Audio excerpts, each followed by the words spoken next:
করে দিয়েছেন, তা আমি এর জন্য কি করলাম? আমার তো অনেক বড় কাজ করেছে, তাহলে আমারও তো পাল্টা অনেক বড় করা উচিত। রাসূল সাল্লাল্লাহু আলাইহি সাল্লাম এই কারণে নিয়মিত তাহাজ্জুদ পড়তেন, তাহাজ্জুদ ছুটে যেত না। রাতে সালাত আদায় করতে শিখতে হবে যে কোনো মূল্যে। আবু হুরায়রা রাদিয়াল্লাহু তাআলা আনহু বলেন, রাসূল সাল্লাল্লাহু আলাইহি সাল্লাম বলেছেন, আজাবা রাব্বুনা মিন রাজুলাইনে, দুইজন লোকের কাজে আল্লাহ খুব খুশি হন, অবাক হন, খুব খুশি হন। রাজুলুন সারা মিন ওয়াতাইহি ওয়া লিহাফিহি বাইনা হিব্বিহি ওয়া আহলিহি ইলা সালাতিহি।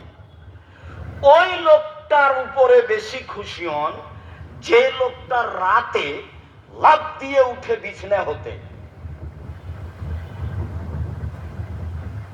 একেবারে আরামদায়ক বিছানা হতে, খুব নিকট প্রিয় ভালোবাসা মানুষের পাশ হতে, পরিবার হতে লাফ দিয়ে উঠে সালাত আদায়ের জন্য, তখন আল্লাহ খুব খুশি হন।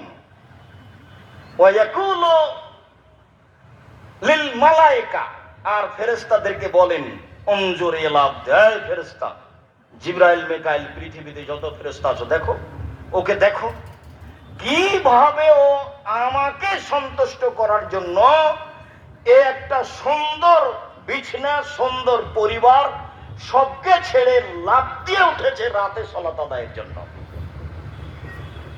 রাতের সালাত, রাতে সালাত আদায় করতে অভ্যাসী হতে হবে আমাদেরকে যে কোনো মূল্যে, তাহলে আমরা আমাদের লক্ষ্য উদ্দেশ্যে পৌঁছতে পারবো ইনশাআল্লাহ।